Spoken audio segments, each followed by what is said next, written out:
Jamil, vamos lá, você também que vem apurando como deve ser essa resposta do Brasil, né? A gente sabe qual é, e você mais do que ninguém pode falar sobre isso, a resposta normalmente da diplomacia brasileira, como é que ela lida com tudo isso. No entanto, a gente não está falando apenas da diplomacia, a gente está falando de interesses comerciais, a gente está falando de exportadores brasileiros, então a coisa ganha um pouco mais de volume, né?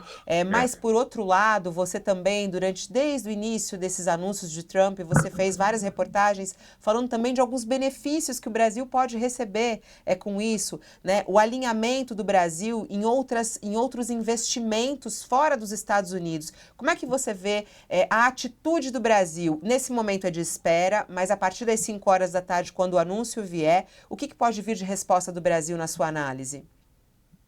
Fabiola, vamos lá. Em primeiro lugar, essa frase que essa fonte colocou para nossa colega Letícia, de que como não se sabe, não há como preparar, perdão, não é o que o mundo tem feito. O mundo tem se preparado.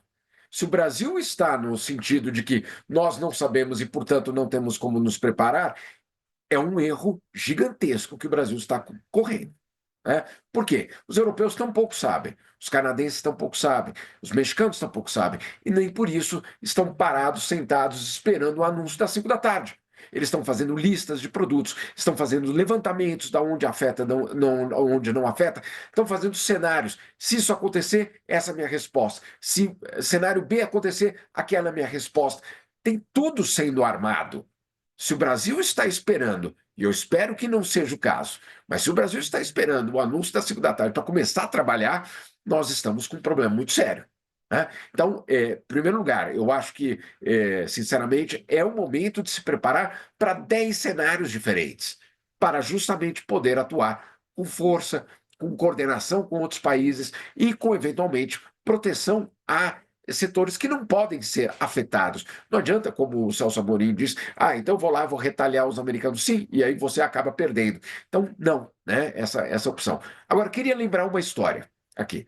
Há 20 anos, o Brasil ganhou o direito de retaliar os Estados Unidos por conta dos subsídios americanos para a agricultura, lá nos Estados Unidos, para o algodão. O Brasil foi à OMC e ganhou uma disputa na OMC que a OMC decretou que os subsídios americanos ao algodão eram ilegais e que o Brasil tinha o direito de retaliar. E o Brasil não retaliou. Por que o Brasil não retaliou? Primeiro, porque não conseguiu encontrar uma forma que essa retaliação não afetasse a economia brasileira, esse primeiro ponto, mas, acima de tudo, porque o Brasil usou o direito de retaliar para quê? Para negociar com os americanos. E aí o Brasil foi lá e negociou. Falou: olha, eu tenho essa carta aqui que me dá o direito. Quando a OMC ainda existia, porque ela não existe mais, vamos ser claros aqui. Ela existe como uma teoria, como uma ficção. O prédio está lá, os funcionários estão lá, mas ela não tem o poder mais de fazer isso que eu acabei de dizer. Dar o direito a algum outro país de retaliar os americanos. Isso por conta, claro, do desmonte do tribunal da OMC. Então, esse direito que o Brasil ganhou de retaliar foi usado naquela época para negociar com os americanos. Se a gente usar isso como eventualmente E quem era o chanceler naquele momento? O chanceler Celso Amorim.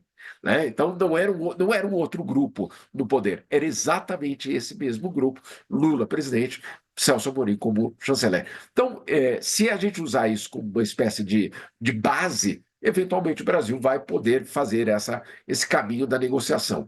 E aí casa justamente com o que o secretário do Tesouro americano disse, que no dia seguinte à imposição das tarifas, as negociações vão ser retomadas com os países. Então, eventualmente, a gente vai ver, sim, uma história aí que não vai acabar. O que eu quero dizer só com isso é que, se a gente for só no caminho da retaliação cega, não vai, não, o efeito para o Brasil pode ser extremamente perigoso. Muito boa a sua análise aí. Brasil, se ele tivesse sentado esperando esse anúncio para começar a se mexer, a gente está lascado, como você falou. É isso, vamos ficar atentos. Às vezes é só um discurso, né? Vamos torcer para que seja só Tomara, um discurso. Mas, tomara. mas a declaração ontem do próprio Haddad foi um pouco disso. Seria.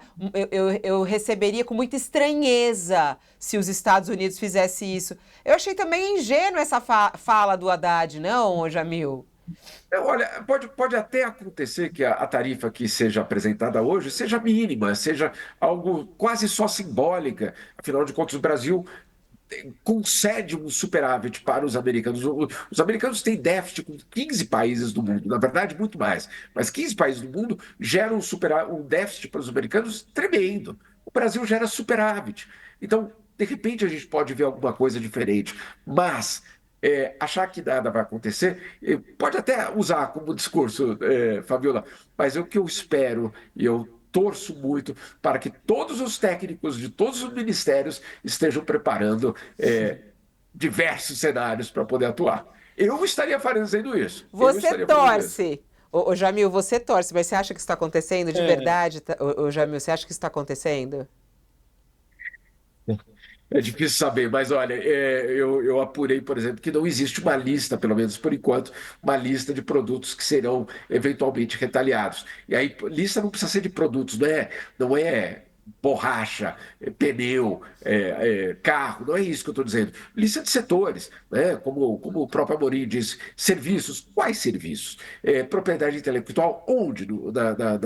Na questão farmacêutica, na questão de remessa de royalties, onde isso está sendo planejado? Eu espero que haja, sim, esses cenários sendo montados. Existem a esses gente precisa cenários na lembrar, Europa, né, enfim. Jamil e a gente precisa lembrar que o Geraldo Alckmin está negociando há tempos com o governo americano, Isso. né? Ele foi destacado pelo governo brasileiro, estabeleceu ali um diálogo com o secretário de Comércio dos Estados Unidos e não é provável, né? Porque também por mais precário que seja o governo, francamente, não é provável que esteja sentado na chuva esperando o trovão chegar, né? E devem Exatamente. estar, todas as indicações vão em sentido contrário, né? Agora, há essas declarações protocolares, mas ainda ontem o Alckmin Isso. dizia, olha, estamos esperando por uma negociação, e todos eles ressalvam, né? Então, a nossa aposta é na negociação. Não havendo diálogo, aí nós vamos decidir o que fazer. Agora, quem se programa para decidir posteriormente o que fazer, não há de estar esperando inerte pelo que está por vir, né? Deve estar preparando os seus cenários. É o mínimo que se espera de um governo que está entre as 10 maiores economias do mundo, né?